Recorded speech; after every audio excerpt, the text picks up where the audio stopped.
کا جو ورڈ تبرج کا جو ورڈ استعمال ہوا ہے وہ بروج سے ہے. اور بروج کس کو کہتے ہیں؟ جیسے ہم بروج لگاتے ہیں نا اپنے عبائس کے اوپر، اسکارف کے اوپر، اس کا مطلب ہے نمایاں کرنا. حضرت ابو ہریرہ رضی اللہ عنہ سے مروی ہے کہ پیارے نبی صلی اللہ علیہ وسلم نے فرمایا اللہ کی بندیوں کو مسجد سے مت روکو، لیکن انہیں چاہیے کہ زیب و زینت کے بغیر نکلے. یعنی کوئی بھی میک اپ نہیں ہونا چاہیے، آپ کا ڈریس بہت زیادہ ٹائٹ نہیں ہونا چاہیے، آپ کا ڈریس بہت زیادہ فینسی نہیں ہونا چاہیے، بالکل سادہ لباس ہو اور صاف ستھرے لباس میں مسجدوں کی طرف جانے کا حکم دیا گیا ہے. آیت نمبر 34. اور تمہارے گھروں میں اللہ کی جو آیتیں اور رسول کی جو حدیث پڑھی جاتی ہے ان کا ذکر کرتی رہو، یقینا اللہ تعالیٰ لطف کرنے والا باخبر ہے.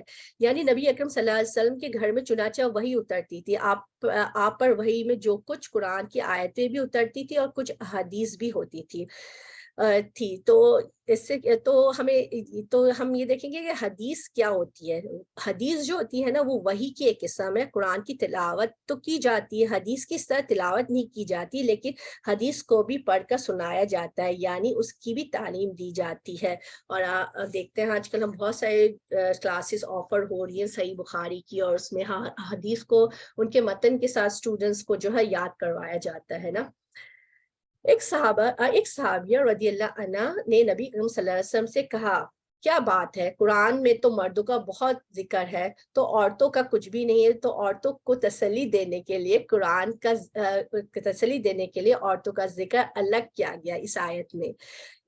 ورنہ ہر حکم جو مردوں کے لیے ہے وہ عورتوں کے لیے بھی ہے، سوائے اس کے کہ جو احکامات مردوں کے لیے خاص ہے یا کچھ احکامات جو عورتوں کے لیے خاص ہے.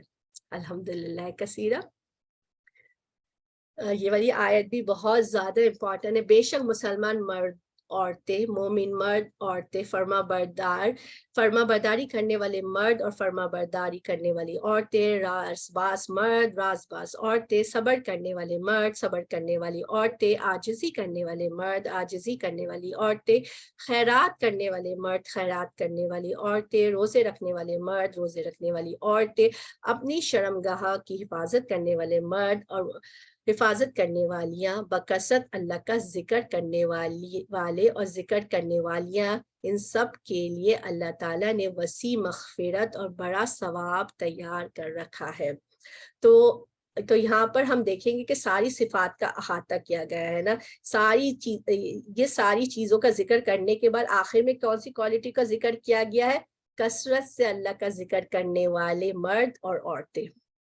یعنی ایک عورت یا ایک مرد جو اگر وہ عبادت گزار بھی ہے، اطاعت گزار بھی ہے، شرم و حیا والا بھی ہے، تو یہ والی جو کوالٹی ہے نا یہ بہت سارے لوگوں میں ہو سکتی ہے.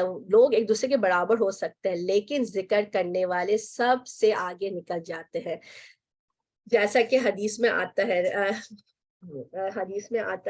نبی اکرم صلی اللہ علیہ وسلم نے فرمایا مفردون سبقت لے گئے، آگے بڑھ گئے. صحابہ نے پوچھا اے اللہ کے رسول مفردون کون ہوتے ہیں؟ آپ نے فرمایا کثرت سے اللہ کا ذکر کرنے والے مرد اور ذکر کرنے والی عورتیں.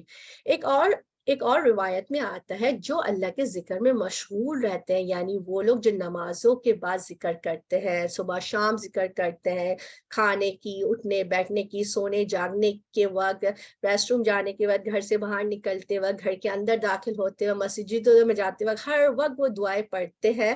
تو وہ کون ہوتے ہیں؟ عباد الرحمن ہوتے ہیں. آپ کو پتا ہے کہ دین میں اور ریلیجن میں کیا فرق ہے؟ ریلیجن جو ہوتا ہے نا وہ جو صرف ریچولز ہوتے ہیں، ہم نماز پڑھ لی، ہم نے روزے رکھ لیے یا اور عبادت کر لیا، یا جو نان مسلمس ہوتے ہیں وہ سنڈے کو جا رہے ہوتے ہیں چرچ. دین یہ ہوتا ہے کہ وہ ہر وقت انسان جو ہے نا اسٹیٹ آف عبادت میں ہوتا ہے، ہر وقت عبادت کی حالت میں ہوتا ہے. اب وہ کیسے ہوتا ہے؟ ایک مومن جو ہے نا اگر کھانا کھانے سے پہلے دعا پڑھ رہا ہے اور اس کی سوچ یہ ہے کہ میں کھانا کھا رہا ہوں تاکہ مجھے انرجی ملے اور اس طاقت کو میں اللہ کے لیے استعمال کروں، تو وہ بھی ایک عبادت ہے. اگر کوئی جم جا رہا ہے، ایکسرسائز کر رہا ہے، تو وہ اس کا انٹینشن یہ ہے کہ میں صحت مند اور تندرست ہوں تاکہ میں زیادہ سے زیادہ اپنے رب کی عبادت کر سکوں اور اس کی مخلوق کی جو ہے اس خدمت کر سکوں. تو یہ ایک اسٹیٹ آف عبادت ہے کہ اس میں ہم سارا وقت جو ہے نا عبادت میں ہی رہتے ہیں. الحمدللہ. اور یہی عباد الرحمان کی کوالٹی ہے. اللہ سبحانہ تعالیٰ ہمیں عباد الرحمان میں شامل کر لے. اللہ کے ذکر سے بخشش بھی ملتی ہے اور گناہ نیکیوں میں بدل جاتے ہیں. رسول اللہ صلی اللہ علیہ وسلم نے فرمایا، مسند احمد کی روایت ہے، جب کوئی جماعت اکٹھی ہو کر اللہ کا ذکر کرتی ہے اور اس کا مقصد صرف اللہ کے چہرے کا دیدار ہوتا ہے، تو آسمان سے ایک منادی لگاتی ہے، ایک آواز آتی ہے کہ تم اس حال میں کھڑے ہوئے ہو کہ تمہارے گناہ معاف ہو چکے ہیں، تحقیق تمہارے گناہ نیکیوں میں بدل دیے گئے ہیں. تو جو ہم یہاں پہ بیٹھ کے ایک ساتھ ایک مقصد کے تحت بیٹھ کے قرآن پڑھ رہے ہیں، اللہ کا ذکر کر رہے ہیں، سیکھ رہے ہیں اور سکھا رہے ہیں، اور اگر ہماری نیت خالص ہے تو انشاءاللہ تعالیٰ اس مجلس میں نہ صرف علم ہمیں حاصل ہوگا بلکہ اس کے ساتھ ساتھ گناہ بھی معاف ہوں گے، بلکہ جو گناہ ہوں گے نا وہ نیکیوں میں بدل جائیں گے. یہ اللہ سبحانہ تعالیٰ کا وعدہ ہے. آگے چلتے ہیں آیت نمبر 36. اور دیکھو کسی مومن مرد عورت کو اللہ اور اس کے رسول کے فیصلے کے بعد کسی امر کا کوئی اختیار باقی نہیں رہتا. یاد رکھو اللہ تعالیٰ اور اس کے رسول کی نافرمانی، جو کوئی اللہ اس کے رسول کی نافرمانی کرے گا وہ سرہی گمراہی میں پڑ جائے گا. تو یہاں پہ مومن مرد اور عورت کو یہ بات کی جا رہی ہے، اور یہی ایمان کا تقاضا ہے کہ اللہ اور اس کے رسول کے فیصلے پہ ہم نے کیا کرنا ہے؟ لبیک کہنا ہے. عبداللہ بن رویہ رضی اللہ عنہ سے روایت ہے، وہ رسول اکرم صلی اللہ علیہ وسلم کے ساتھ ایک سفر میں تھے. آپ نے فرمایا، اے ابن رویہ نیچے اترو اور سواریوں کو دوڑاؤ. انہوں نے کہا، اے اللہ کے رسول، میں یہ کام چھوڑ چکا ہوں. یہ سن کر حضرت عمر نے ان سے کہا، سنو اور اطاعت کرو، اللہ کے رسول نے ایک بات فرمائی ہے تو تمہیں کرنی ہے. یہ کیا بات ہوئی کہ میں چھوڑ چکا ہوں؟ تو ابن رویہ نے اپنے آپ کو نیچے گرا دیا، یعنی سواری سے فوراً چھلانگ لگا دی اور کہا، اے اللہ اگر تو نہ ہوتا تو ہم ہدایت نہ پاتے، نہ ہم صدقہ کرتے، نہ ہم نماز پڑھتے. ہم پر سکینت نازل کر دے اور جب دشمنوں سے آمنا سامنا ہو تو ثابت قدمی عطا کر دے. یعنی انہوں نے فوراً ہی اطاعت کر لی اور فوراً ہی اطاعت کی طرف دوڑ پڑے. اچھا، اب جو ہے اس آیت کا جو ایک پس منظر ہے تو ہم نیکسٹ اس کے بعد میں آپ کو بتاتی ہوں اس کے بارے میں. یاد کرو جب کہ تو اس شخص سے کہہ رہا تھا جس پر اللہ نے بھی انعام کیا. یہ حضرت زید رضی اللہ عنہ کی بات ہو رہی ہے. اور تو نے بھی کہ تو اپنی بیوی کو اپنے پاس رکھ، اللہ سے ڈر. تو نے اپنے دل میں جو کچھ چھپائے ہوئے تھا جسے اللہ ظاہر کرنے والا تھا، اور تو لوگوں سے خوف کھاتا تھا، حالانکہ اللہ تعالیٰ اس کا زیادہ حقدار ہے کہ تو اس سے ڈرے. بس جب کہ زید اس عورت سے اپنی غرض پوری کر لی اور ہم نے اسے تیرے نکاح میں دے دیا تاکہ مسلمانوں پر اپنے لے پالک بیویوں کے بارے میں کسی طرح کی تنگی نہ رہے، جبکہ وہ اپنی غرض اس سے پوری کر لے. اور اللہ کا یہ حکم تو ہو کر ہی رہنے والا ہے.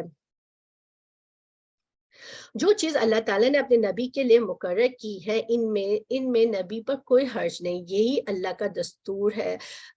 یہی اللہ کا دستور بھی ہے جو پہلے ہوئے وہ اللہ تعالیٰ کے کام اندازے پر مقرر کیے ہوئے ہیں. اچھا یہاں پہ جو بات ہو رہی ہے کہ حضرت زید رضی اللہ عنہ جو تھے وہ نبی صلی اللہ علیہ وسلم کے آزاد کردہ غلام تھے، اور آپ نے جو تھا ان کو اپنا بیٹا بنایا ہوا تھا. وہ آپ سے بہت زیادہ محبت کرتے تھے، ہمارے پیارے نبی صلی اللہ علیہ وسلم، اور ان میں خوبیاں بھی بہت زیادہ خوبیاں تھی، بہت اچھے انسان تھے. جب ان کی شادی کا وقت آیا تو آپ نے اپنی پھپھی کی بیٹی حضرت زینب رضی اللہ عنہ سے ان کی شادی کا پیغام بھیجا. تو زید رضی اللہ عنہ جو تھے نا، زینب رضی اللہ عنہ جو تھے عربوں میں سے تھی. ان کے یہاں عربوں کے حسب و نسب کا بہت احساس ہوتا تھا، ٹھیک ہے، اور وہ بہت زیادہ حسب و نسب والی تھی. اگرچہ حضرت زید بھی عربی تھے لیکن کیونکہ وہ غلامی کی زندگی گزار چکے تھے تو حضرت زینب کے دل میں تھوڑی سی گھٹن محسوس ہوئی. لیکن جب نبی اکرم صلی اللہ علیہ وسلم نے حکم دیا تو انہوں نے اس حکم کو مان لیا ایک تردد کے بعد. تو اس پر یہ آیت نازل ہوئی کہ مومنوں کا اللہ اور اس کے رسول کا حکم مانتے ہوئے دل میں کوئی تردد نہیں ہونا چاہیے. ٹھیک ہے، تو اب یہ ہے کہ جب آپ اب جو آیت نمبر 37 میں کہا جا رہا ہے، جب آپ اس شخص کو جس پر اللہ نے بھی احسان کیا تھا اور آپ نے بھی، یعنی زید کے بارے میں بات ہو رہی ہے، کی طرف اشارہ ہے. اب ہوا یہ کہ حضرت زینب رضی اللہ عنہ نے تو شادی کر لی، مگر ان دونوں کے ساتھ ان کے ساتھ نباہ نہیں کر پا رہی تھی. دونوں ہی بہت اچھے انسان تھے, دونوں ہی کی عادتیں مزاج بہت اچھے تھے, مگر ان کی عادتوں اور مزاج میں فرق تھا, اور دونوں ہی بہت نیک تھے. حضرت زید پر بھی اللہ تبارک تعالیٰ نے احسان کیا, اور نبی اکرم صلی اللہ علیہ وسلم کے تو وہ بہت ہی پیارے تھے. اسی طرح حضرت زینب جو تھی وہ بھی ایک نیک عبادت گزار عورت تھی. بظاہر ان دونوں میں کوئی خرابی ہمیں نظر نہیں آ رہی تھی, لیکن ہوا یہ تھا کہ ان کے دل ملے ہوئے نہیں تھے. اسی وجہ سے اگر ہم دیکھیں تو ہماری سوسائٹی میں جو ڈیورس ہوتے ہیں, جب ڈیورس ہوتے ہیں تو ہر بندہ اس کوشش میں لگا رہتا ہے کہ وہ سرچ آؤٹ کرے, فائنڈ آؤٹ کرے کہ غلطی کس کی ہے. لڑکے کی غلطی تھی یا لڑکی کی غلطی تھی. لڑکی والے جو ہے سارا بلیم جو ہے لڑکے والے پہ ڈال دیتے ہیں, لڑکے والے جو ہوتے ہیں وہ سارا بلیم لڑکی پہ ڈال دیتے ہیں. اس طرح سے ایک نہ ختم ہونے والا باتوں کا سلسلہ شروع ہو جاتا ہے. تو ہمیں یہ سوچنا چاہیے, ہمیں اچھا گمان کرنا چاہیے کہ ہو سکتا ہے کہ ان کی آپس میں بنی نہیں, ان کے آپس میں انڈرسٹینڈنگ نہیں ہو, وہ ان دونوں میں ایک دوسرے کے لیے کوئی اٹریکشن وہ فیل نہیں کر رہے ہو یا انٹیمیسی محسوس نہیں کر رہے ہو, تو اس وجہ سے ہو. اور یہ ہمارے معاشرے کی ایک بہت ہی بڑی برائی جسے کہنا چاہیے وہ ہے. بہرحال حضرت زید رضی اللہ عنہ نے دیکھا کہ حالات درست نہیں ہے, تو وہ طلاق دینے کا ارادہ کرنے لگے. تو نبی اکرم صلی اللہ علیہ وسلم ان سے کہنے لگے ابھی طلاق مت دو, ابھی اپنے بیوی کو اپنے پاس ہی رکھو. بالکل اسی طرح سے جب دو بچوں میں آپس میں انبن ہوتی ہے, ایک بچہ آ کے اگر کہتا ہے کہ میں اپنی وائف کو طلاق دینا چاہتا ہوں, تو ماں باپ سمجھاتے بجھاتے ہیں, کہتے ہیں ابھی طلاق نہیں دو, ابھی سمجھوتا کرو, ساتھ رہو, ہو سکتا ہے حالات بدل جائیں گے. ٹھیک ہے, اب آگے جو بات کی جائے, اصل میں اللہ تعالیٰ نے جو ہے وحی کے ذریعے آپ صلی اللہ علیہ وسلم کو بتا دیا تھا کہ جب زید طلاق دیں گے تو ان کا نکاح آپ کے ساتھ ہو جائے گا, اور وہ آپ کے منہ بولے بیٹے تھے, اور عربوں کے یہاں منہ بولے بیٹے کو اصل بیٹی کی طرح کنسیڈر کیا جاتا تھا, اور اس کی بیوی کے ساتھ نکاح کرنا بہت بڑا جرم تصور کیا جاتا تھا. تو آپ صلی اللہ علیہ وسلم کا اس بات کا ڈر تھا کہ اگر یہ طلاق ہو گئی اور پھر مجھ سے شادی ہو گئی تو اس پر ایک بہت بڑا پروپیگنڈا شروع ہو جائے گا, ایک بہت ہی تکلیف دہ اور مشکل مرحلہ ہوگا. تو اللہ سبحانہ تعالیٰ نے اس کا بھی ذکر کر دیا کہ اس وقت آپ ایسی بات دل میں چھپا رہے تھے جسے اللہ سبحانہ تعالیٰ ظاہر کرنا چاہتا تھا, یعنی اللہ تعالیٰ آپ کے ذریعے اس خرابی کو دور کرنا چاہتا تھا جو اس معاشرے کے اندر پائی جاتی تھی, جس میں لوگوں کے لیے بڑی مشکل تھی کہ منہ بولے بیٹے کو بھی بیٹا کہہ کے اس پر بیٹے کے احکامات لاگو کرتے تھے. آپ لوگوں سے ڈر رہے تھے, حالانکہ اللہ اس کا زیادہ حقدار ہے کہ آپ اس سے ڈریں. اللہ سبحانہ تعالیٰ نے جو ہے خود نکاح کروایا. اللہ سبحانہ تعالیٰ نے حضرت زینب کا نکاح جو ہے آسمانوں پہ کیا, یعنی جب رسول اکرم صلی اللہ علیہ وسلم نے میسج بھیجا, کس کو میسج بھیجا؟ حضرت زینب کو. ان کی عدت, جب انہوں نے عدت طلاق ہو گئی اور عدت ان کی کمپلیٹ ہو گئی, اس کے بعد ہمارے پیارے نبی نے میسج بھیجا, اور آپ کو پتہ ہے میسج بھی کس کے ساتھ بھیجا تھا؟ حضرت زید کے ساتھ میسج بھیجا تھا. آج کے معاشرے میں ہم سوچ سکتے ہیں اس طرح سے کرنے کے بارے میں؟ تو حضرت زینب کو انہوں نے میسج دیا, تو انہوں نے کہا کہ میں استخارہ کروں گی. جب استخارہ کرنے لگی تو جب انہوں نے استخارہ کر لیا تو نبی اکرم صلی اللہ علیہ وسلم کو اللہ سبحانہ تعالیٰ نے وحی کے ذریعے حکم دیا کہ آپ کا نکاح کر دیا گیا ہے, یعنی اللہ تعالیٰ نے خود نکاح کر دیا. تو اس کے بعد رسول صلی اللہ علیہ وسلم بغیر اجازت ان کے پاس تشریف لے گئے. اللہ تعالیٰ نے ایسا کیوں کیا تھا؟ تاکہ مومنوں پر ان کے منہ بولے بیٹوں کی بیویوں کے بارے میں کوئی تنگی نہ رہے, جبکہ وہ اس سے اپنی حاجت پوری کر چکے ہو, اور اللہ کا حکم پورا ہو کر رہنے والا ہے. آیت نمبر 39. یہ سب ایسے تھے کہ اللہ تعالیٰ کے احکام پہنچایا کرتے تھے, اور اللہ ہی سے ڈرتے تھے, اللہ کے سوا کسی سے نہ ڈرتے تھے. اللہ تعالیٰ حساب لینے کے لیے کافی ہے. تمہارے مردوں میں سے محمد تمہارے مردوں میں سے کسی کے باپ نہیں ہے, لیکن اللہ تعالیٰ کے رسول اور تمام نبیوں کے ختم کرنے والے ہیں, اور اللہ تعالیٰ ہر چیز کا خوب جاننے والا ہے. آپ کا کوئی حقیقی بیٹا نہیں تھا, کیونکہ آپ صلی اللہ علیہ وسلم کے بیٹے آپ کی زندگی میں فوت ہو گئے تھے. تو اس آیت میں اس طرف اشارہ کیا گیا ہے کہ آپ خاتم النبی ہیں, آپ کے بعد کوئی بھی نبی نہیں آئے گا. مسلمانوں اللہ تعالیٰ کا ذکر بہت کیا کرو, صبح اور شام اس کی پاکیزگی بیان کرو. وہی ہے جو تم پر رحمت بھیجتا ہے, اور اس کے فرشتے تمہارے لیے دعائے رحمت کرتے ہیں تاکہ تمہیں اندھیروں سے اجالے کی طرف لے جاؤ. اللہ تعالیٰ مومنوں پر بہت ہی زیادہ مہربان ہے. جس دن یہ اللہ سے ملاقات کریں گے ان کا تختہ سلام ہوگا، ان کے لیے اللہ تعالیٰ نے باعزت اجر تیار کر رکھا ہے۔ تو یعنی اللہ تعالیٰ کا شکر ادا، آیت نمبر 42 پہ جو بات ہو رہی تھی، شکر کی بات ہو رہی تھی، یعنی اللہ تعالیٰ کا شکر ادا کرنے کے لیے اس کا ذکر کریں، اور پھر یہ کہ نماز بھی، اور نماز میں بھی اللہ سبحانہ تعالیٰ کا ہم کیا کر رہے ہوتے ہیں، ہم یا تو اللہ تعالیٰ کا ذکر کر رہے ہو، اللہ تعالیٰ کی تعریف اور حمد کر رہے ہوتے ہیں، یا پھر ہم اللہ سبحانہ تعالیٰ سے دعائیں مانگ رہے ہوتے ہیں۔ رسول اللہ صلی اللہ علیہ وسلم نے فرمایا سبحان اللہ والحمد للہ ولا الہ الا اللہ واللہ اکبر کہنا میرے نزدیک ہر اس چیز سے محبوب ہے جس پر سورج طلوع ہوتا ہے۔ رسول اللہ صلی اللہ علیہ وسلم نے فرمایا جو آدمی صبح و شام 100 مرتبہ سبحان اللہ والحمد للہ پڑھتا ہے تو قیامت کے دن کوئی بھی اس سے افضل عمل نہیں لایا جائے گا، بہترین اور افضل ترین عمل ہوگا اور آپ کے نامہ اعمال میں لکھا ہوا ہوگا۔ اگر ہم یہ کوشش کریں کہ ہر روز صبح سورج نکلنے سے پہلے اور غروب ہونے سے قبل سبحان اللہ جو ہے 100 مرتبہ پڑھ لیا، اور اس میں مشکل سے فیو سیکنڈز لگتے ہیں پڑھنے میں نا۔ اے نبی یقیناً ہم نے آپ کو رسول بنا کر گواہیاں دینے والا اور خوشخبری سنانے والا بھیجا ہے۔ یعنی نبی اکرم صلی اللہ علیہ وسلم کی یہ صفات تورات میں بھی بیان ہوئی ہے، اور یہاں پہ بھی آپ کو خوشخبری سنانے والا اور ڈرانے والا آپ کی صفات بتائی جا رہی ہے۔ آپ صلی اللہ علیہ وسلم نے ایک خوشخبری سنائی کہ لوگ خوش ہو جاؤ، اپنے پچھلے یعنی بعد میں آنے والوں کو بھی خوشخبری سنا دو، جس نے سچے دل سے گواہی دی کہ اللہ کے سوا کوئی الہ نہیں تو وہ جنت میں داخل ہو جائے گا۔ ہم بھی گواہی دے دیتے ہیں لا الہ الا اللہ محمد رسول اللہ۔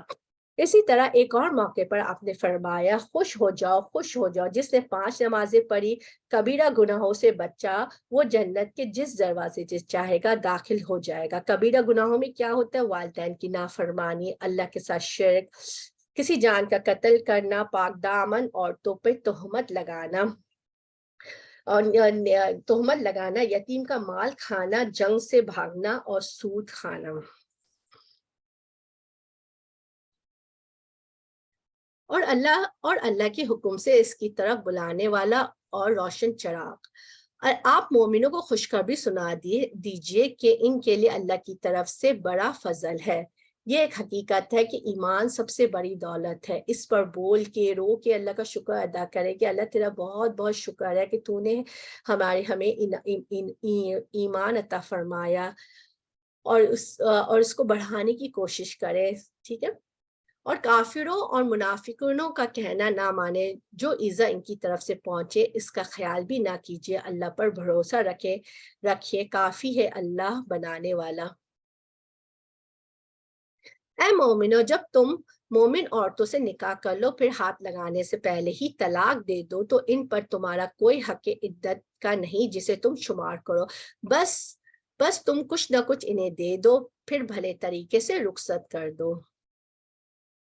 اے نبی ہم نے تیرے لیے وہ بیویاں حلال کر دی جنہیں تو ان کے مہر دے چکا ہے، اور وہ لونڈیاں بھی جو اللہ نے غنیمت میں تجھے دی ہے، اور تیرے چچاؤں کی لڑکیاں، پھوپھیوں کی بیٹیاں، تیرے ماموں کی بیٹیاں، تیری خالاؤں کی بیٹیاں بھی جنہوں نے تیرے ساتھ ہجرت کی، اور وہ با ایمان عورتیں جو اپنا نفس نبی کو ہبہ کر دیں، یہ اس صورت میں ہے خود بھی نبی بھی ان سے نکاح کرنا چاہیے، یہ خاص طور پر صرف تیرے لیے ہی ہے اور مومنوں کے لیے نہیں۔ ہم اسے بخوبی جانتے ہیں جو ہم نے اس پر ان کی بیویوں اور لونڈیوں کے بارے میں احکام مقرر کر دی ہے، یہ اس لیے کہ تجھ پر حرج واقع نہ ہو، اللہ سبحانہ تعالیٰ بہت زیادہ بخشنے والا ہے۔ یعنی آپ صلی اللہ علیہ وسلم کے کام اور آپ کی نبوت کی ذمہ داری کے اعتبار سے یہ ضروری تھا کہ آپ کے پاس زیادہ خواتین ہو تاکہ وہ آپ سے دین سیکھیں اور آگے بھی پھیلائیں۔ اس کے علاوہ بھی اس میں بہت ساری حکمتیں تھی، یعنی ایک مومن مرد کو 4 شادیوں سے زیادہ کی اجازت نہیں ہے۔ آپ صلی اللہ علیہ وسلم کو یہ رعایت اس لیے دی گئی تھی کہ تاکہ آپ پر کوئی تنگی نہ رہے، اور اللہ معاف کرنے والا اور رحم کرنے والا ہے۔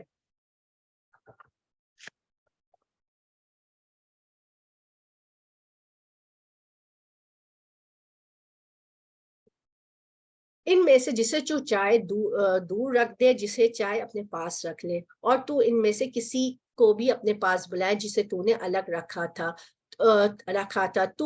تو تجھ پر کوئی گناہ نہیں. لیکن ہمارے پیارے نبی صلی اللہ علیہ وسلم نے ہر بیوی کو انصاف اور عدل کے ساتھ رکھا.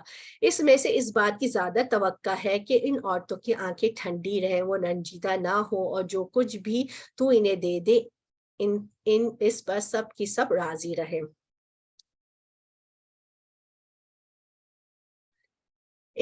اس کے بعد اور عورتیں آپ کے لیے حلال نہیں, نہ درست ہے کہ ان کے بدلے اور عورتوں سے نکاح کر لیں, اگرچہ اس کی صورت اچھی بھی لگتی ہو, مگر جو تیری مملوکہ ہو. اللہ تعالیٰ ہر چیز کا پورا نگہبان ہے. اے ایمان والو, جب تک تمہیں اجازت نہ دی جائے تم نبی کے گھروں میں نہ جایا کرو. کھانے کے لیے ایسے وقت میں اس کے پکنے کا انتظار کرتے رہو, بلکہ جب بلایا جائے جاؤ. جب کھا چکو نکل کھڑے ہو. وہی باتوں میں مشغول نہ ہو جایا کرو. نبی کو تمہاری اس بات سے تکلیف ہوتی ہے تو وہ لحاظ کر جاتے ہیں, اور اللہ تعالیٰ بیان حق میں کسی کا لحاظ نہیں کرتا. جب تم نبی کی بیویوں سے کوئی چیز طلب کرو تو پردے کے پیچھے سے طلب کرو, اور تمہارے ان کے دلوں کے لیے کامل پاکیزگی ہے, اور نہ تمہیں جائز کہ تم رسول اللہ کو تکلیف دو, اور نہ تمہیں یہ حلال ہے کہ آپ کے بعد کسی بھی وقت آپ کی بیویوں سے نکاح کرو. یاد کرو اللہ کے نزدیک یہ بہت بڑا گناہ ہے. تو اس سے یہ پتہ چلتا ہے کہ ازواج مطہرات کے لیے خاص طور پر حکم تھا کہ وہ مردوں سے ڈائریکٹ بات نہ کریں, یعنی کہ پردے کے پیچھے سے, حجاب کے پیچھے سے, دروازے کی اور سے یا کرٹن کے پیچھے سے بات کریں. اور یہ سب حکم ہمارے لیے بھی ہے. اس کی وجہ کیا تھی؟ تاکہ تمہارے ان کے دلوں کی پاکیزگی کا ذریعہ. اس سے کیا پتہ چلتا ہے کہ حجاب جو ہے وہ دراصل دلوں کی پاکیزگی کے لیے. بہت سے لوگ اپنی پاکیزگی کا تو دعویٰ کرتے ہیں اور کہتے ہیں کہ ہماری نیت تو بہت اچھی ہے اس لیے ہمیں حجاب کی ضرورت نہیں ہے. یعنی سوچیں, ازواج مطہرات کیا کم پاکیزہ عورتیں تھیں؟ لیکن ان کو بھی احتیاط برتنے کا حکم دیا گیا ہے. انس رضی اللہ عنہ کہتے ہیں نبی اکرم صلی اللہ علیہ وسلم کا خادم تھا, بغیر اجازت ان کے گھر میں آتا جاتا رہتا تھا. ایک دن آپ صلی اللہ علیہ وسلم بیٹھے ہوئے تھے, مجھ سے فرمایا, رک جاؤ انس, تمہارے بعد ایک آیت نازل ہوئی ہے, اب بغیر اجازت اندر نہ آیا کرو. پھر اسی طرح تنہا عورتوں کے پاس جانے کو بھی منع فرمایا گیا ہے, یعنی ایک مرد ایک عورت ایک کمرہ بند کر کے اکیلے ہو کے نہیں بیٹھنا چاہیے. یہ اسلامی لحاظ سے بھی حرام ہے. رسول صلی اللہ علیہ وسلم نے فرمایا, عورتوں کے پاس جانے سے بچتے رہو. اس پر انصار کی ایک صحابیہ نے عرض کیا, یا رسول اللہ, دیور کے مطابق آپ کی کیا رائے ہے؟ یعنی گھر میں اگر دیور ہے اکیلا, تو آپ صلی اللہ علیہ وسلم نے فرمایا, دیور تو ہلاکت ہے. یعنی اگر اس گھر کے اندر ہے, وہ اس گھر کے اندر ہے اور شوہر اور سارے گھر والے باہر ہیں, تو پھر تو خرابی کا اور بہت زیادہ اندیشے کا خرچہ ہے. اور پھر یہ چیز جو ہے شیطان کے وسوسوں سے بچنے کا بھی بہت بڑا ذریعہ ہے. آیت نمبر 54, تم کسی چیز کو ظاہر کر دو, چھپا کر رکھو, اللہ ہر چیز کو خوب دیکھنے والا ہے. ان عورتوں پر کوئی گناہ نہیں ہے کہ وہ اپنے باپوں, اپنے بیٹوں, اپنے بھائیوں, اپنے بھتیجوں, اپنے بھانجیوں, اپنے مل جل کی عورتوں اور ملکیت کے ماتحتوں یعنی لانڈی غلام جو سرونٹس کے سامنے ہو. اور تو اللہ سے ڈرتی رہو, اللہ تعالیٰ یقیناً ہر چیز پر شاہد ہے. اللہ تعالیٰ اور اس کے فرشتے اس نبی پر رحمت بھیجتے ہیں. اے ایمان والو, تم بھی اس پر درود بھیجو, خوب سلام بھیجتے رہا کرو. اللہم صلی علی محمد وعلی آل محمد. ہم نے درود کی بہت زیادہ فضیلت جو ہے سٹارٹنگ میں ہم نے اس پہ بات کی تھی, تو اب میں آپ کے سامنے ایک حدیث رکھوں گی. درود پڑھنے سے اللہ سبحانہ تعالیٰ کی رحمتیں آتی ہے. رسول صلی اللہ علیہ وسلم نے فرمایا کہ ایک صحابہ نے پوچھا کہ اگر میں ساری دعاؤں کے بجائے درود شریف ہی پڑھ لوں, تو آپ صلی اللہ علیہ وسلم نے کیا فرمایا, پھر تو اللہ تمہاری دنیا اور آخرت کے غم اور فکر کے لیے تمہیں کافی ہو جائے گی. یعنی کہ اگر جب انسان بہت زیادہ پریشان ہوتا ہے نا تو سم ٹائم یہ ہوتا ہے کہ ہم دعا مانگنے بیٹھتے ہیں لیکن ہماری سمجھ میں بھی نہیں آ رہا ہوتا کہ ہم کیا دعا مانگے نا, ہمیں سجائی بھی نہیں دیتا دعا مانگنا. تو اس وقت اگر ہم لوگ صرف اگر درود شریف کی کثرت کر لیں گے تو پھر اللہ سبحانہ تعالیٰ کیا ہوگا, ہماری دنیا اور آخرت کی فکر کے لیے اللہ سبحانہ تعالیٰ کافی ہو جائے گا, ہماری ساری دعائیں جو ہے نا قبول ہو جائیں گی. تو اس کے لیے ضروری ہے کہ کثرت سے درود پڑھا کریں. اور آج تو ایسے بھی جمعے کا دن ہے تو زیادہ سے زیادہ جو ہے درود شریف پڑھنے کا اہتمام کریں اور بچوں کو بھی سکھائیں, اسپیشلی جو مائیں اپنے بچوں کو صبح اسکول پک کرنے چھوڑنے جاتی ہیں لینے جاتی ہیں, ایک معمول بنا دیں گے فرائیڈے کے دن جب وہ چھوڑنے جائیں تو درود پڑھتے پڑھتے جائیں تاکہ ہمارے بچوں کے اندر یہ عادت جو ہے وہ پیدا ہو. ہمارے پیارے نبی نے فرمایا, آدمی جس کے سامنے میرا تذکرہ کیا جاتا ہے اور وہ مجھ پر درود بھیجنا بھول گیا تو اس نے جنت کا راستہ خطا کر دیا, وہ جنت کا راستہ بھول گیا. یعنی درود نہ پڑھنا نقصان دہ ہے. ایک تو یہ ہے کہ پڑھنے سے تو بہت سارا فائدہ ہوتا ہے اور نہ پڑھنے سے کیا ہوگا, نقصان ہوگا. ایک عام سا کوشچن یہ آتا ہے کہ بعض لوگوں کے ذہن میں جو اکثر یہ کوشچن آتا ہے کہ کیا درود وضو کے بغیر پڑھ سکتے ہیں؟ جی ہاں, اس کا آنسر ہے پڑھ سکتے ہیں. اور جو لوگ اللہ اس کے رسول کو ایذا دیتے ہیں اور ان پر دنیا اور آخرت میں اللہ کی پھٹکار ہے, ان کے لیے اللہ نہایت رسوا کن عذاب ہے. جو لوگ مومن مردوں مومن عورتوں کو ایذا دیں بغیر کسی جرم کے جو ان سے سرزد ہو, وہ بڑے بہتان اور سری گناہ کا بوجھ اٹھاتے ہیں. اے نبی اپنی بیویوں اور اپنی صاحبزادیوں سے اور مسلمانوں کے عورتوں سے کہہ دو کہ وہ اپنے اوپر چادر ڈال دے, لٹکا دے, اس سے بہت جلد ان کی شناخت ہو جایا کرے گی, پھر نہ وہ ستائی جائیں گی, اور اللہ تعالیٰ بخشنے والا اور بہت مہربان ہے. یہ حکم یہ ہے جی, یہ والا بھی حکم جو ہے ازواج مطہرات کے لیے ہی ہے, کے لیے نہیں ہے بلکہ یہ ساری خواتین کے لیے, ہم سب کے لیے ہے کہ ہم جو ہے کیا کریں کہ جب ہم گھر سے باہر نکلیں تو اپنے گھر کے کپڑوں میں باہر نہ نکلے بلکہ اس کے اوپر ایک اور ڈریس ڈال دیں جس سے ہماری زینت چھپی. یہاں پہ جو چادر کا ذکر کیا گیا اس کی وجہ یہ تھی کہ اس زمانے میں جو تھے, اس زمانے کا جو لائف سٹائل تھا وہ بہت ہی زیادہ سمپل تھا, لیکن جس کی وجہ سے اس کا ذکر کیا گیا. لیکن ابھی ہم دیکھتے ہیں کہ عبایاز جو ہے نا وہ بھی ایک چادر اوڑھنے کی کیٹیگری ہوتی ہے. تو اگر وہ بہت زیادہ ٹائٹ اور تنگ نہیں ہے تو آپ جو ہے اس کو بھی اوڑھ کے باہر جا سکتی ہیں, اور اگر آپ چادر لینا چاہیں تو بڑی سی چادر لے کر بھی آپ نکل سکتی ہیں. تو اس کے بارے میں آتا ہے, تو امہات المومنین نے جب پردے کے احکامات سنے اور یہ آیت نازل ہوئی تو حضرت عائشہ رضی اللہ کہتی ہے کہ ہم رسول کے ساتھ فجر کی نماز پڑھتی تھی اور ہم نے اپنی اوڑھنی لپیٹی ہوئی تھی. جب ہم نماز سے فارغ ہو کر واپس جاتی تو اندھیری کی وجہ سے کوئی کسی کو پہچان ہی نہیں سکتا تھا. دیکھیے کتنی پیاری بات ہے, میں یہی سوچ رہی ہوں کہ جو ہے اتنا وہ پردے میں ہوتی تھی کہ وہ ایک دوسرے کے ساتھ ساری عورتیں ہوتی ہوں گی لیکن وہ ان کو پتہ ہی نہیں چلتا تھا اندھیری کی وجہ سے کون نماز پڑھنے کے لیے آیا ہے نا. اور اب بھی یہ منافق وہ جنوں کے دل میں بیماری ہے, اور لوگ جو مدینہ میں غلط افواہیں اڑانے والے ہیں باز نہ آئے تو ہم آپ کو ان کی تباہی پر مسلط کر دیں گے, پھر وہ چند دن ہی آپ کے ساتھ اس شہر میں رہ سکیں گے.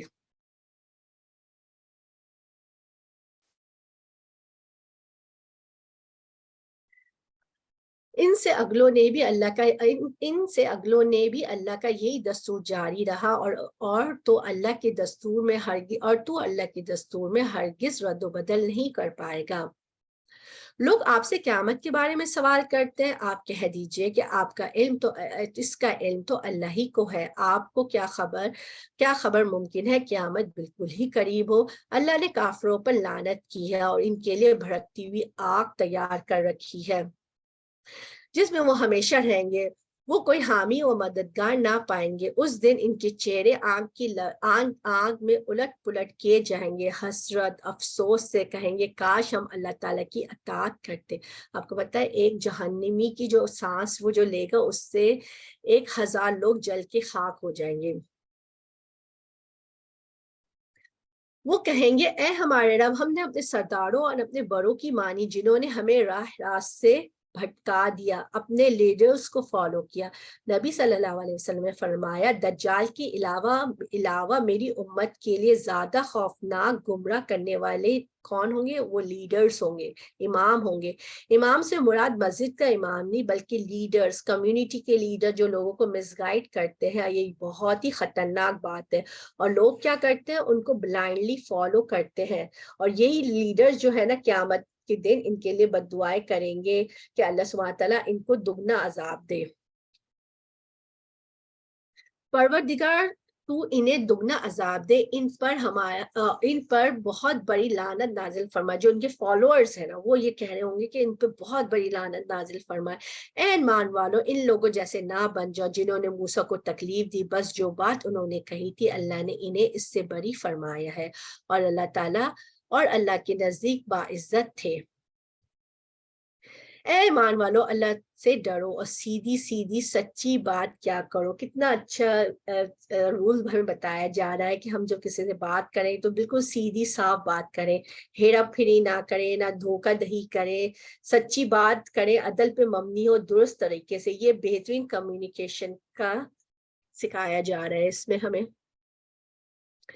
تاکہ اللہ تعالیٰ تمہارے کام سنوار دے, تمہارے گناہ معاف کر دے. اور جو بھی اللہ اس کے رسول کی تابعداری کرے گا اس نے بڑی مراد پائی. اسی طرح اللہ تعالیٰ تمہارے اعمال کو درست کر دے گا, تمہارے گناہ معاف کر دے گا. جس شخص نے اللہ اس کے رسول کی اطاعت کی اس نے بہت بڑی کامیابی حاصل کر لی. ابن عباس رضی اللہ عنہ اس آیت کی تفسیر میں کہتے ہیں کہ اللہ تمہیں درست بات کی وجہ سے تمہاری نیکیاں قبول کر لے گا. یعنی کہ اگر درست کوئی صحیح بات کرے گا اللہ ان کی نیکیاں قبول کرے گا. مقاتل کہتے ہیں کہ تمہارے اعمال کو پاک کر دے گا. اچھی بات کہنے سے اعمال پاک ہو جائے گا. یعنی یہ شخص ساری سے ساری بھلائی حاصل کرنے میں کامیاب ہو جائے گا. دیکھیں اس سورہ کے جو شروع میں ہے سورہ الاحزاب ہم پڑھے تھے کہ شروع میں بات ہو رہی تھی زبان کی. اس پارے کے آغاز میں زبان کے صحیح استعمال سے شروع ہوئے ہیں. یہاں پہ بھی زبان کی درستگی کی بات کی جا رہی, کیوں نہ کہ اگر انسان کی زبان درست ہوگی تو دراصل علامت ہوتی ہے اس بات کی کہ اس کا دل درست ہے, اور دل کی درستگی کا جو انحصار باقی تمام صالح اعمال پر ہوتا ہے. ہم نے اپنی امانت کو آسمانوں اور زمین پر پہاڑوں پر پیش کیا لیکن سب نے اس کے اٹھانے سے انکار کر دیا, اس سے ڈر گئے مگر انسان نے اٹھا لیا. وہ بڑا ہی ظالم اور جاہل ہے. یہ اس لیے کہ اللہ تعالیٰ منافق مردوں عورتوں, مشرک مردوں عورتوں کو سزا دے اور مومن مردوں عورتوں کی توبہ قبول فرما. اللہ تعالیٰ بڑا ہی بخشنے والا اور مہربان ہے. انشاءاللہ تعالیٰ ہم سورہ سبا شروع کریں گے. بسم اللہ الرحمن الرحیم. اللہ کے نام سے شروع کرتا ہوں جو بہت مہربان نہایت رحم کرنے والا ہے. الحمدللہ الذی لہ ما فی السماوات وما فی الارض وما فی الارض لہ الحمد فی الآخرۃ وہو الحکیم الخبیر. 5 آیتوں کے آغاز میں الحمدللہ آتا ہے جس میں سے ایک سورہ سبا بھی ہے. اس میں اللہ تعالیٰ کی حمد اور شکر کی بات ہوگی. تمام تعریفیں اللہ کے لیے ہی ہے جس کی ملکیت میں وہ سب کچھ ہے جو آسمان اور زمین میں ہے. آخرت میں بھی تعریف اسی کے لیے ہے. وہ بڑی حکمتوں والا پورا باخبر ہے. جو زمین میں جائے, جو اس سے نکلے, جو آسمان سے ہوتے ہیں, جو چڑھ کر اس میں جائے, وہ سب سے باخبر اور مہربان نہایت ہی بخشش والا ہے. کفار کہتے ہیں کہ ہم پر قیامت نہیں آئے گی. آپ کہہ دیجئے کہ میرے رب کی قسم جو عالم غیب ہے وہ یقیناً تم پر آئے گی. اللہ تعالیٰ اللہ تعالیٰ ایک ذرے کے برابر کی چیز بھی پوشیدہ نہیں رکھے گا، نہ آسمانوں میں نہ زمین میں، بلکہ اس سے بھی چھوٹی اور بڑی ہر چیز کھلی کتاب میں موجود ہوں گی. بک آف ڈیڈ، جو ہماری بک آف ڈیڈز ہوں گی، اس میں ہر چیز محفوظ ہوگی، تاکہ وہ ایمان والوں اور نیکوکاروں کا بھلا بدلہ عطا فرمائے. یعنی یہی لوگ ہیں جن کے لیے مغفرت اور عزت کی روزی ہے. اور ہماری آیتوں کو نیچے دکھانے کی جنہوں نے کوشش کی ہے، یہ وہ لوگ ہیں جن کے لیے بدترین قسم کا دردناک عذاب ہے، اور جنہیں علم ہے وہ دیکھ لیں گے، اور جو آپ کی جانب آپ کے رب کی طرف سے نازل ہوا وہ سراسر حق ہے.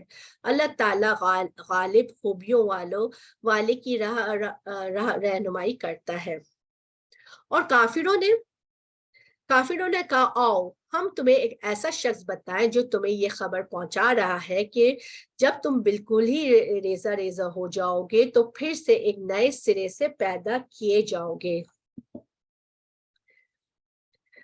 ہم انہیں کہہ سکتے ہیں کہ خود اس نے ہی اللہ پر جھوٹ باندھ لیا ہے، یا اسے دیوانگی ہے. وہ ہمارے نبی کے بارے میں کہہ رہے تھے. بلکہ حقیقت یہ ہے کہ آخرت پر یقین نہ رکھنے والے ہی عذاب میں اور دور کی گمراہی میں ہیں. کیا پس وہ اپنے آگے پیچھے آسمان زمین کو دیکھ نہیں رہے؟ اگر ہم چاہیں تو انہیں زمین میں دھسا دیں یا ان پر آسمان کے ٹکڑے کر دیں. اور آج کے دور میں تو یہ دیکھنا ہمارے لیے بہت ہی آسان ہے، سوشل میڈیا کے تھرو جہاں پہ بھی اللہ کا کہیں عذاب ہو رہا ہوتا ہے. جیسے ابھی ٹرکی میں کوئی آیا، جو اس کے امیجز ہم نے دیکھے، جیسے سوات میں جو تھا سیلاب آیا، تو ہمیں نظر آ رہا ہوتا ہے. اس میں پوری دلیل ہے کہ ہر اس بندے کے لیے جو دل سے متوجہ ہو. ہم اب آگے جو آ رہا ہے داؤد علیہ السلام کی بات آ رہی ہے. اچھا، یہاں پہ جو اللہ سبحانہ تعالیٰ نے اپنے عذاب کے بارے میں بتایا کہ آسمان سے ٹکڑے کر کے گرا دیا، زمین پہ دھسا دے. تو جب کہیں کسی جگہ عذاب آتا ہے تو ایک عام خیال ہوتا ہے لوگوں کی، سب سے پہلی رائے یہ ہوتی ہے کہ اس جگہ جو ہے وہ ہو سکتا ہے کہ بہت زیادہ اللہ کی نافرمانی کے کام ہو رہے ہوں، یا کوئی غلط کام ہو رہے، اس کی وجہ سے وہاں پہ عذاب آیا ہے. اور وہ اس کو فائنڈ آؤٹ کرنے کی کوشش کر رہے ہوتے ہیں، ڈھونڈ رہے ہوتے ہیں کہ کیا وہ لوگ کر رہے تھے. لیکن اس کے ساتھ ہمیں یہ بھی سوچنا چاہیے کہ مطلب بہت زیادہ جستجو میں نہیں پڑنا چاہیے. ہو سکتا ہے کہ ان پہ عذاب ہماری اصلاح کے لیے آیا ہو، اللہ سبحانہ تعالیٰ ہمیں وارن کر رہا ہو کہ اب بھی تم سنبھل جاؤ نا. تو یہ ایک بہت زیادہ ڈرنے کی بات ہے کہ اگر کسی کو مشکل میں دیکھ کے جو ہم جو ہوتے ہیں ریزن فائنڈ آؤٹ کرنے کی کوشش کرتے ہیں، کیا ریزن ہے، اور جب ہمیں لوگوں سے وہ ریزن پتہ چل جاتا ہے کہ اچھا وہ کام یہ کام کر رہی تھی، تو ہم بہت ہی زیادہ مطمئن ہو کے بیٹھ جاتے ہیں. تو کہ چلو وہ غلط کام کر رہے تھے، اسی لیے ان پہ عذاب آئے، ہمارے پہ تو نہیں آئے گا، ہم یہ کام نہیں کرے. لیکن اس میں ہمارے ڈرنے کی بھی بہت زیادہ بات ہے کہ ہم کتنا استغفار کرتے ہیں اور اپنے آپ کا جو تزکیہ کرتے ہیں کہ کہیں ہم بھی تو کوئی ایسے غلط کام نہیں کر رہے. آج ان کو اللہ نے پکڑا ہے، کل ہو سکتا ہے کہ ہمیں اللہ سبحانہ تعالیٰ پکڑ لے. ٹھیک ہے. ہم نے داؤد پر اپنا فضل کیا، اسے اے پہاڑوں اس کے ساتھ رغبت سے تسبیح پڑھو. پرندوں کو بھی یہی حکم ہے کہ ہم نے اس کے لیے لوہا نرم کر دیا. تو داؤد علیہ السلام کا بہت بڑا مقام ہے پیغمبروں کی تاریخ میں. یا اللہ تعالیٰ اپنے فضل کا ذکر کر رہے ہیں. وہ کیا فضل تھا کہ داؤد علیہ السلام کو نبوت عطا ہوئی، بادشاہت عطا ہوئی، بنی اسرائیل کی اصلاح کا اہتمام نصیب ہوا، انصاف کے ساتھ فیصلہ کرنے والے تھے، جنگ میں بہادری دکھانے والے تھے، آپ پر نعمتیں وسیع کر دی تھی، خاص طور پر آپ کے دل میں لوہے کی ذرہ بنانے کا فن القا کر کے انہیں لوگوں سے بے نیاز کر دیا تھا. اللہ سبحانہ تعالیٰ نے انہیں نالج دی تھی کہ لوہے کی ذرہ کیسے بنانی چاہیے. انہیں زبور عطا کی تھی، اچھی آواز عطا کی تھی، نیک کاموں میں لمبی عمر دینے کا فضل عطا کیا تھا.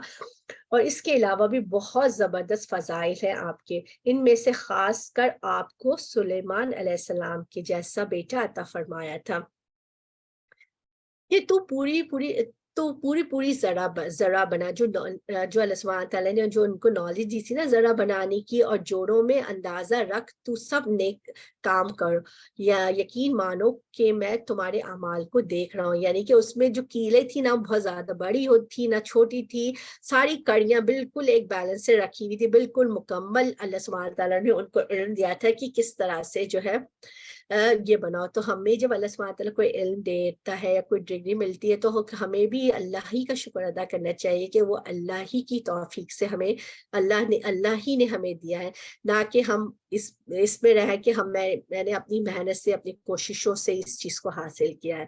اور ہم نے سلیمان کے لیے ہوا کو مسخر کر دیا. صبح کی منزل 1 مہینے بھر کی ہوتی ہے اور شام کی منزل بھی,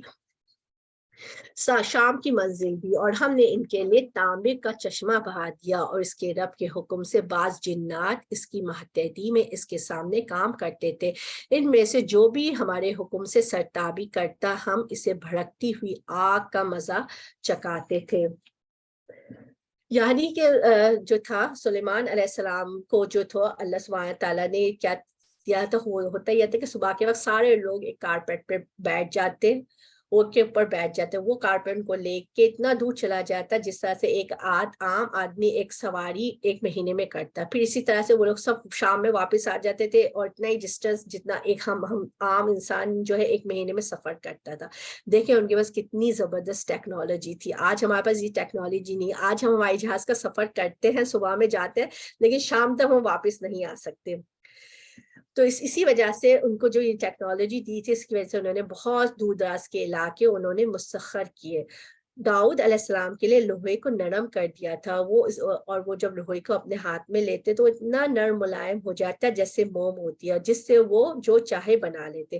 یہاں سلیمان علیہ السلام کے لیے تانبا یعنی 2 بڑی دھاتے ہیں, جنہوں اور دوسرا یہ کہ جنہوں کو مسخر کرنے کا مطلب یہ ہے کہ وہ ان سے کام لیتے تھے. جو کام سلیمان علیہ السلام جنوں کو کہتے تھے وہ فوراً ہی وہ اس کام کو کر لیتے تھے. تو آپ دیکھیں ہم جو ہے انہیں اپنے بچوں کا رول ماڈل بنا سکتے ہیں. ہم بچوں کو بتا سکتے ہیں کہ داؤد علیہ السلام جو تھے وہ آئرن مین تھے. جب وہ آئرن اپنے ہاتھ میں لیتے تھے تو وہ بالکل میلٹ ہو جاتی ہے, اس سے وہ جو دل چاہے بنا لیتے تھے. سلیمان علیہ السلام جو تھے وہ سپر مین تھے, وہ فلائی کرتے تھے, ہواؤں پہ اڑتے تھے, ایک جیسا جگہ سے دوسری جگہ جو ہے وہ جاتے تھے. نوح علیہ السلام کے بارے میں ہم بتا سکتے ہیں, وہ کیپٹن تھے, انہوں نے شپ جو ہے وہ بنایا اور اس کو چلایا تھا. اور جو کچھ سلیمان چاہتے تھے وہ جنات تیار کر دیتے تھے, مثلاً قلعے, مجسمے, حوض کے برابر لگن, چولوں پر جمی ہوئی مضبوط دیگیں, بڑی بڑی دیگیں. اے داؤد اس کے شکریہ میں نیک عمل کرو, اور میرے بندوں میں سے شکر گزار بندے کم ہی ہوتے ہیں. کتنی زبردست جو تھی, اگر دیکھا جائے کتنی زبردست, اور اس میں وہ فرما رہے ہیں کہ میرے بندوں میں شکر گزار بندے کم ہی ہوتے ہیں. آگے چلتے جو جنات جو تھے نا وہ جو تھے ان کے حکم کے مطابق وہ سارے کام کیا کرتے تھے, اور جب وہ غلطی کرتے تھے تو ان کو بھی پنش ملا کرتی تھی. پھر جب ہم نے ان پر موت کا حکم دیا تو ان کی خبر جنات کو کسی نے نہ دی سوائے گھن کے کیڑے کے جو ان کی عصا نے کھایا. اور اس کی وجہ یہ تھی کہ اس زمانے میں لوگوں کی رائے تھی کہ جنات جو تھے نا غیب کا علم جانتے ہیں, تو اس وجہ سے جب ان کا انتقال ہوا تو وہ پتہ نہیں کتنا عرصہ وہ کھڑے رہے اپنی لاٹھی کے سہارے پہ, اور جب زمین کے کیڑے نے اس لاٹھی کو گھن لگا دیا اور وہ جب گری تو جب وہ نیچے زمین پہ گرے تو جب جنات کو پتہ چلا کہ سلیمان علیہ السلام کا انتقال ہو چکا ہے, تو اس سے پتہ چلتا ہے کہ جنات جو ہے نا غیب کا علم نہیں رکھتے. اور آج کے دور میں بھی جو لوگ کہتے ہیں کہ جنات کو ہم نے جنات کو اپنے قبضے میں کر لیا, تو وہ یہ ہوتا ہے کہ جنات جو ہے آسمان پہ جا کے سن بن لیتے ہیں اور پھر نیچے آ کے کہانیوں کو اس میں 10 جھوٹ ملا کے بتاتے ہیں. اور جو انسان جنات کو اپنے کنٹرول میں کرتے ہیں, یہ ایک طرح کی پارٹنرشپنگ ہوتی ہے کہ تم میرا کام کرو میں تمہارا کام کرو. تو وہ جو جنات انسانوں سے بہت گندے کام کرواتے ہیں, بہت ہی اور پھر اس کے بعد جا کے وہ جو ہے ان کا کام کرتے ہیں. اور اس میں جو ہے ایک اور چیز بھی یہ ہے کہ جب آپ سے جو ہے آج کل چونکہ ہمارے معاشرے میں جادو کا بہت زیادہ رجحان ہو گیا ہے، تو لیکن اگر آپ سے کوئی انسان یہ پوچھتا ہے کہ آپ کا نام کیا، آپ کی مام کا نام کیا ہے، تو اس میں آپ نے فوراً یہ ایک ہے کہ آپ نے فوراً جو ہے خبردار ہو جانا ہے کہ وہ بندہ اس طرح کی بات کیوں کرتا ہے. کیونکہ جب وہ آپ سے کوئی انسان آپ سے آپ کے کیونکہ آپ کو پتہ ہے نا کہ ہر انسان کے ساتھ جن اور شیطان لگا ہوا ہے نا، ٹھیک ہے، تو وہ کیا کرتا ہے کہ وہ اپنے جو کاہن ہوتا ہے اپنے جن سے کہتا ہے کہ تم جاؤ شائنہ، یہ شائنہ ہے، ان کی امی کا نام یہ ہے، اور تم شائنہ کے جن سے جا کے پوچھو کہ ان کے گھر میں کیا چل رہا ہے، کیا ہو رہا ہے، ان کے حالات کیسے. اور جب جو کاہن کا جن میرے جن کے پاس آتا ہے تو وہ بتاتا ہے کہ ہاں شائنہ کے گھر میں تو یہ مشکلات ہے، پریشانیاں ہیں، اس کو یہ لوگ پریشان کر رہے ہیں، رزق کی تنگی ہے. اور وہ جا کے کاہن کا جن اس کو بتاتا ہے، اور جب کاہن کا جن اس کو بتاتا ہے تو کاہن مجھے آ کے بتاتا ہے کہ شائنہ تمہارے تو گھر میں یہ مسئلے. اور میں اتنی سرپرائز ہو جاتی ہوں، مجھے لگتا ہے کہ میں نے تو اپنے منہ سے ایک الفاظ بھی ان کو بتایا نہیں، یہ تو بہت پہنچے ہوئے بابا ہیں جنہوں نے ہے نا، جنہیں تو میرے گھر کے سارے حالات ہر چیز کا علم ہے، ان کو نا میری ہر بات کا علم ہے. تو پھر میں کیا کرتی ہوں، میرا ایمان ڈگمگانے لگتا ہے اور میں انہیں کو ہی سب کچھ مان کے ہر کام کے لیے میں انہیں کے پاس چلی جاتی ہوں. یہ بھی شرک کی ایک کیٹیگری ہے. ایک اسکالر کو میں سن رہی تھی، انہوں نے کہا یہ تو اس کنڈیشن میں ہوتا ہے نا جب ہم بہت پریشان ہوتے ہیں اور ہمارا ایمان کمزور ہوتا ہے تو ہم اللہ کی طرف رجوع نہیں کرتے بلکہ ان کاہن اور باباؤں کی طرف رجوع کرتے ہیں، ٹھیک ہے. لیکن ایک اور دوسرا وہ بتا رہے تھے کہ کبھی ایسا بھی ہوتا ہے کہ کوئی انسان جائز چیز کے لیے جادو کرواتا ہے، جائز کام کے لیے جادو کرواتا ہے. کہ ایک خاتون جو ہے انہوں نے ایک جادوگر کے پاس گئے، انہوں نے کہا کہ میرے ہسبینڈ بہت زیادہ بیزی ہوتے ہیں، ان کے پاس میرے لیے کوئی ٹائم نہیں ہوتا نا، میں چاہتی ہوں کہ وہ مجھے ساتھ وقت ٹائم اسپینڈ کریں، مجھے میرے ٹائم دیں، مجھ سے محبت کریں. تو آپ کچھ ایسا عمل کریں کہ وہ جو ہے مطلب ان کا رویہ میرے سے چینج ہو جائے، یعنی کہ وہ محبوب جو ہے میرے قدموں میں گر جائے. تو وہ جو تھے جادوگر، انہوں نے ان سے وہ خاتون سے بہت غلط کام کروایا. انہوں نے کہا اپنے ہسبینڈ کا بنیان لیا، وہ اسی طرح کی گندی گندی چیزیں آپ سے منگاتے ہیں، اس میں اسمیل آنی چاہیے بنیان میں، اپنے اس کے پسینے کی اسمیل آنی چاہیے اس طرح سے. اور پھر یا بولیں گے کالا کوا لے کر آ جاؤ، یا کالی بکری کی کالی سیڑھی لے کر آ جاؤ، اس طرح کی اوٹ پٹانگ چیزیں نا وہ منگوائیں گے. اور ہوا یہ کہ حالات تھوڑے بہتر ہو گئے ان خاتون کے، تو وہ ایک کے بعد دوسرے کے بعد تیسرے بعد اس کے اندر ہی گھستی چلی گئی نا، مطلب وہ جادو میں پڑتی چلی گئی. اور ہوا یہ کہ ان کے ہسبینڈ کا 6 months میں انتقال ہو گیا. تو ہمیں کسی جائز کام کے لیے بھی نہیں جانا چاہیے ایسے لوگوں کے پاس. اور ساری بات ہے، یہ تو ایک شرک کی کیٹیگری ہے. اللہ سبحانہ تعالیٰ ہم سب کو اس سے بچائے، ہمیں ہدایت دے. اور کچھ لوگوں کا میں نے یہ بھی سنا ہے کہ جب ان کو ایسا لگتا ہے کہ لوگوں نے ان کے پاس جادو کروایا ہے تو وہ جادو کے توڑ کے لیے بھی جادوگروں کے پاس، باباؤں کے پاس ہی جا رہے ہوتے ہیں، حالانکہ بہت اچھی دین کی سمجھ بوجھ رکھنے والے لوگ ہوتے ہیں، قرآن و حدیث کو پڑھنے والے ہوتے ہیں. لیکن یہی بات ہوتی ہے نا، جب ہم پریشان ہوتے ہیں تو شیطان اس حالت میں ہماری پریشانی سے فائدہ اٹھا کے ہمیں اچک لیتا ہے نا. اب آگے جو بات ہو رہی ہے قوم سبا کے لیے، اچھا ٹھیک ہے، آیت نمبر 15. قوم سبا کے لیے اپنی بستیوں میں قدرت الہی کی نشانیاں تھیں، ان کے دائیں بائیں 2 باغ تھے. ہم نے ان کو حکم دیا تھا کہ اپنے رب کی دی ہوئی روزی کھاؤ، شکر ادا کرو، یہ عمدہ شہر ہے، وہ بخشنے والا رب ہے. لیکن انہوں نے روگردانی کی، ہم نے اس پر زور کے سیلاب کا پانی بھیج دیا، اور ہم ان کے ہرے بھرے باغوں کے بدلے 2 ایسے باغ دیے جو بدمزہ تھے، بدمزہ میووں والے تھے. باکثر جھاڑیاں آ گئی اس کی جگہ، اور کچھ بیری کے درخت آ گئے. اس کو سوچ کے میں سوچ رہی تھی کہ پاکستان میں سوات ایک ایسی جگہ تھی جسے لوگ کہتے تھے پیرس ہے، اتنا خوبصورت اتنا پیارا علاقہ تھا وہاں. یہ جو تھا اس قوم سبا کی جو ویلی تھی وہ بھی ایسی تھی کہ پہاڑوں کے بیچ میں یہ ویلی بنی ہوئی تھی جہاں پہ چشموں سے پانی آتا تھا، اور اس پانی کو سیو کرنے کے لیے انہوں نے جو تھے ڈیمز بنائے ہوئے تھے،